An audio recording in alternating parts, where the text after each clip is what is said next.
죽은깨 소녀에게 측은덕거리는 무책임 함장 테일러. 아니, 이 작품의 주인공 캐롯 글라세. 캐롯 말고도 등장하는 인물들은 다음과 같습니다. 마론, 티라, 쇼콜라, 가토. 이 세계관은 일반 사람들에게는 없는 마법의 힘을 지닌 소설어들이 각 지역을 담당, 통치하며 마법의 힘을 남용하는 마법사들이 있는 곳에 주인공이래, 일명 소설어 헌터들이 나타나 혼내주고 사건을 해결해주는 역할을 담당하고 있죠. 이들 앞에 등장하는 도터. 相変わらずのようですね。あ、ビッグマム。今回始末すべき悪徳ソーサラーはこの男、レグナー子爵です。レグナー子爵は罪もない若い娘をかどわかしてはガムルに与えているのです。あなた方の仕事は悪徳非道なレグナー子爵の仕置きと彼の育てているガムルの処理です。 약간 제5원소 같은 느낌이. 악덕 마법사 레그나 공작은 자신이 키우고 있는 괴수에게 마을 여자들을 먹이로 바치고 있었어요. 이에 변신하는 쇼콜라.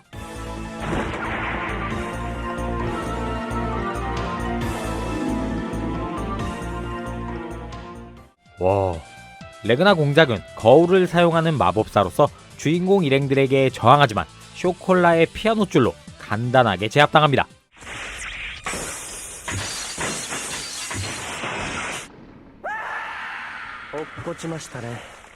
아모레라는 지역 마법사가 메타세니아라는 식물을 키우고 있다는데요. 이 식물은 과거 마법사들이 인간 개조용으로 만든 불법적인 마법 식물이었습니다. 아모레는 마을의 많은 청년들을 붙잡아 메타세니아로 강화, 자신의 사리 사욕을 위해 완벽한 남자를 만들기 위한 목적으로 사용하고 있었죠. 그럼 날 잡아가면 끝날 테...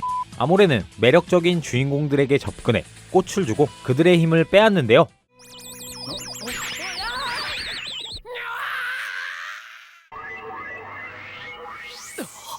정신을 잃은 주인공들을 쇼콜라가 지키는 동안 티라 혼자 아모레에게 접근합니다.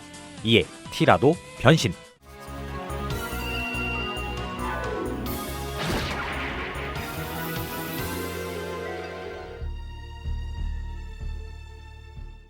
와, 순식간에 아모레를 제압하고 이렇게 또 한 사건을 마무리 짓습니다. 이때 빅맘은 あの子たちには別の大きな使命があるのです。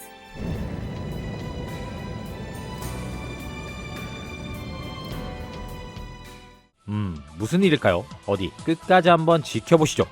주인공 일행들은 악행을 저지르고 있는 많은 마법사들을 혼내주며 활약하는데요. 쇼콜라와 티라뿐만 아니라 찐 주인공 캐롯 역시 적들의 마법을 막거나 흡수하게 되면 이렇게 미노타우루스로 변신하는 능력을 가지고 있었습니다.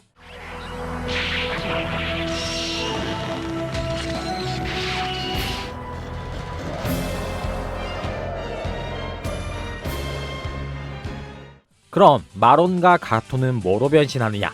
안타깝게도 그냥 캐스터 직업군과 탱커 포지션일 뿐 특별하게 변신하는 능력을 가지고 있진 않았죠. 지금 시점으로부터 13년 전 빅맘을 떠나는 의문의 남자. 이 사람의 이름은 자하 토르테.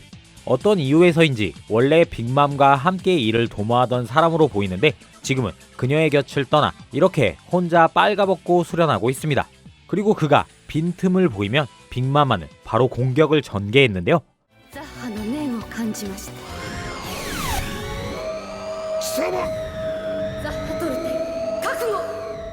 마침 이곳에 캐롯이 있어 제대로 공격하지 못했던 빅맘. 정신을 잃은 자아를 캐롯이 돌봅니다.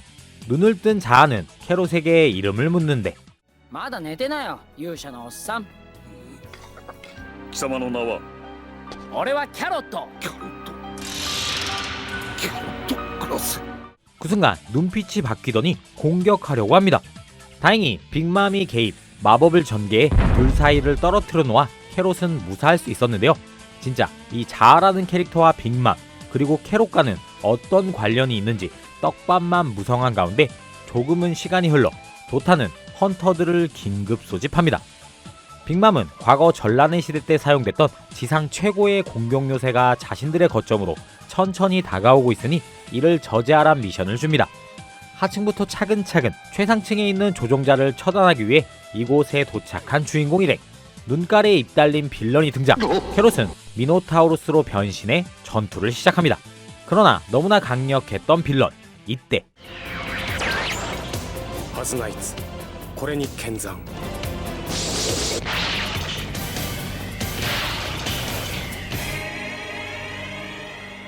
이들은 하즈나이트라는 빅맘의 친위 기사단들이었습니다. 하즈나이트의 도움으로 최상층에 도착한 캐롯과 일행들. 그곳에서 이미 과거 전라는 시대 때의 전쟁의 상처로 분노하여 그 원념만 남아 이 지상 요새를 움직이고 있는 시체만 덩그러니 발견합니다. 이 원념을 치유하는 빅맘. おかえりなさい。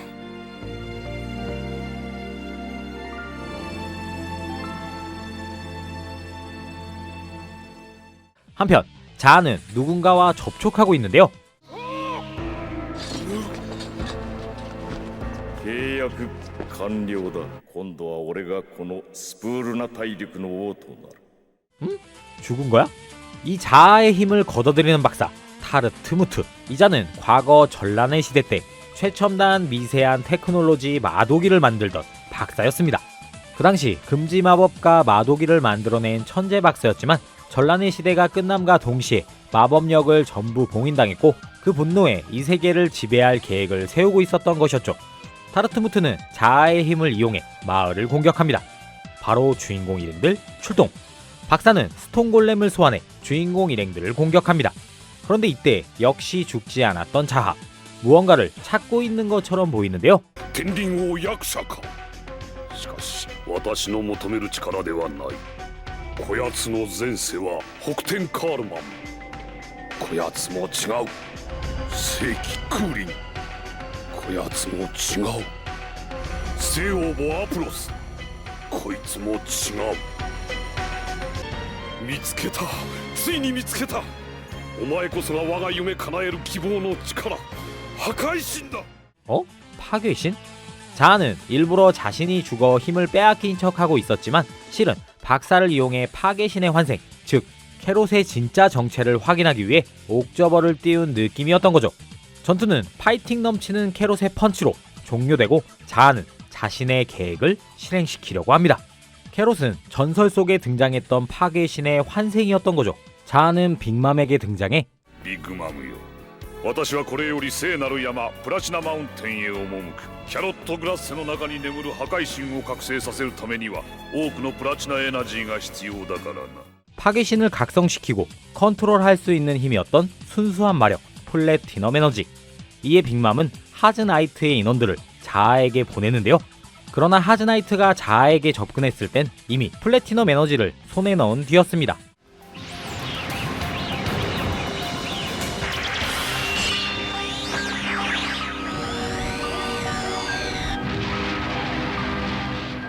친위 대원들이 탈탈 털리고 친위 대장 역시 바로 리타이어. 근데 제가 전투씬을 편집해 없는 게 아니고 이 애니메이션이 전투씬 자체를 애매모호하게 표현하고 또 스킵하는 경우가 정말 많아요. 그 이유는 뒤에 가서 제가 설명하도록 하겠습니다. 임무는 실패했지만 다행히 목숨은 건져 사이어인 치료실에 들어가 회복 중인 하즈나이트 대원들. 이에 빅맘은 무언가 결심한 듯 소설 헌터 주인공 일행들을 거점으로 불러들입니다. 急いでステラ教会に戻れってか。マムの絶対の命令なの。だから急いでね。よくぞ無事戻りました。何か大事な要件があるんじゃないですか。そうですね。あなたたちに会いたかったから理由になりませんか？ 눈치가 누구보다 빨랐던 마론과 가토. 빅맘이 자신들을 부른 것에 대한 이유가 분명히 있을 것이라고 생각해 친위대장에게 찾아가 여태까지의 숨겨진 진실을 묻습니다. 이곳 세계 스푸르나 대륙은 앞서 설명했듯이 힘을 가진 마법사가 마을과 일반 시민들을 통제하고 이 삶을 유지해 왔습니다. 하지만 마법사들이 그 힘을 악용하는 사례도 존재했기 때문에 그걸 견제할 소설 헌터, 즉 다시 말해 주인공 같은 인원들이 필요했었죠. 자아 역시 과거 빅맘의 친위대 하즈나이트의 대장이었지만 마법사던 일반 인간이던 차등을 두어서는 안 된다고 생각해 불합리했던 이 세계의 균형을 새로 만들어야겠다고 생각했고 그 뜻을 실현시키기 위해 파괴신을 찾아 모든 것을 제로로부터 시작할 계획을 차근차근 실행에 옮기고 있었던 것이었어요. 자아의 말이 일리가 있긴 하죠.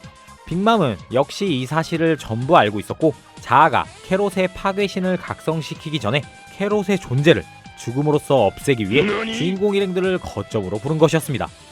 자아가 역시 옳았던 것인가? 아주 먼 옛날 전설에 의하면 파괴신은 시추텐이라는 수호신들에게 제압당해 죽었었지만 지금 환생의 캐로단에 잠들어 있다고 합니다. 자아는 이 세상을 끝내기 위해 하늘에서 거대한 도시를 소환해 모든 것을 파괴시키려고 하는데 모든 진실을 알게 된 캐롯과 친구들. 근데 여기서 반전 아닌 반전이 등장하게 되는데요. 전설 속에서 바로 파괴신을 죽였던 시추텐의 환생이 나머지 주인공들이었던 거죠.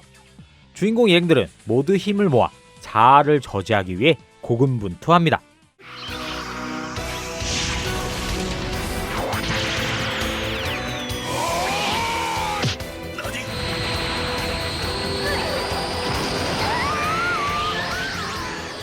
역시나 데미지가 1도 안 들어가는 자아.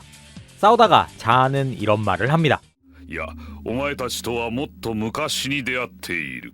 お前たちは私との思い出をビッグマムによって封印されているのだ。 고아였던 주인공 일행들에게 과거, 자아는 모든 아이들의 아버지 같은 존재였지만 그런 기억을 가지고 있으면 나중에 진짜 제대로 싸우지 못할 것 같게 되자 빅맘이 주인공들의 기억을 지웠던 것이었어요. 아, 빅맘이 진짜 제일 문제네. 이 사실에 충격 먹은 주인공 일행들. 자아는 멘탈 나간 이 틈을 노려 공격을 시작합니다.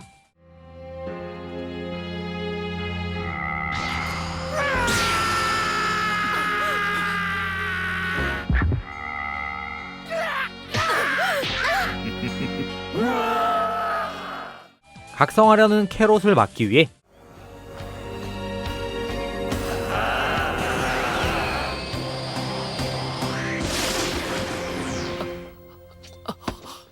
마론. 헐, 마론 죽었어. 마론이 죽자 빡친 가토가 돌진.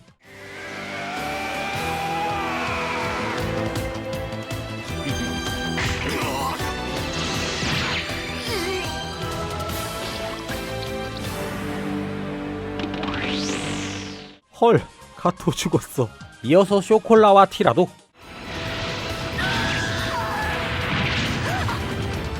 헐, 이리하여 모두 죽고 캐롯만 남게 됩니다. 동료들의 죽음에 분노하지만 더욱더 파괴신이 해방되는 시간만 단축시킬 뿐이었죠. 플래티넘 에너지를 이용 자아는 계속해서 도망가는 캐롯을 쫓는데요. 그 순간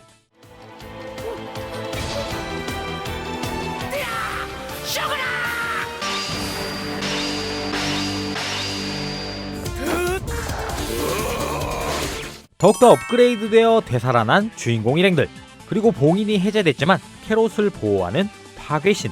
자아가 소환했던 지상도시는 다시 사라지고 자아도 무언가 체념한 듯 물러납니다. 이렇게 제대로 싸우지도 않고 폭렬 헌터는 이렇게 끝나? 하는 엔딩을 맞이하게 됩니다. 폭렬 헌터는 93년부터 98년까지 총 13권으로 출시했던 코믹스를 원작으로 하고 있는 TV판 애니메이션입니다. 작가인 이카오리 사토루는 우리에게 잘 알려진 수라왕 슈라토의 각본을 담당한 것으로도 유명하죠. 국내에서는 96년 당시 접시를 달아야만 볼 수 있었던 투니버스에서 마법전사 캐롯이라는 이름으로 방영했으며 99년에는 MBC에서 마법사 헌터라는 이름으로 방영해준 적이 있습니다. 국내에서 나름 인기도 있었던 것에 비해 본 영상에서 말씀드린 것과 마찬가지로 엔딩이 정말 후지부지 끝나 당시에도 이게 뭐지? 했던 애니메이션으로 기억하고 계신 분들도 많으실 텐데요. 사실 명작이라고 표현하긴 힘든 작품이지만 애초에 만화책이 연재되고 있던 가운데 방영했던 애니메이션이었기에 일본 현지에서는 그냥 만화책 원작을 홍보하기 위한 홍보물일 뿐 그 이상 그 이하의 작품도 아니라는 평가를 받고 있습니다. 때문에 만화책에서는 볼 수 있는 현란한 액션씬이나 전투씬 등이 이 작품에서는 시청자들의 상상력으로 맡기는 식의 연출로 이어지는 경우가 많았죠. 만화책으로는 초반의 스토리를 그리고 있다 보니 에피소드를 채우기 위해 애니메이션판 오리지널 스토리가 26화 중 거의 대부분을 차지하고 있는 것도 역시 다 그 때문이라고 할 수 있습니다. 그래도 나름 작화나 역캐들의 매니악한 인기로 OVA도 추후에 제작됐었는데 그냥 이건 설명을 생략하도록 할게요. 조금 더 볼륨감 있고 완성도 높은 원작의 스토리를 그대로 이어나갔다면 나름 수작 반열에 오를 수도 있지 않았을까 하는 안타까움이 남는 작품이었습니다. 마법사 헌터, 원제 이 폭렬 헌터에 대한 추억, 여러분들은 어떤 것들을 가지고 계시나요? 저는 항상 여러분들의 댓글을 전부 읽고 있으니 댓글로 여러분들의 생각 공유 부탁드리고요. 저는 또 다음 추억의 영상으로 인사드리도록 하겠습니다. 지금까지 얄리 아재 비디오 얄리였습니다. 감기가 걸려가지고 이 목소리가 좀 죄송합니다.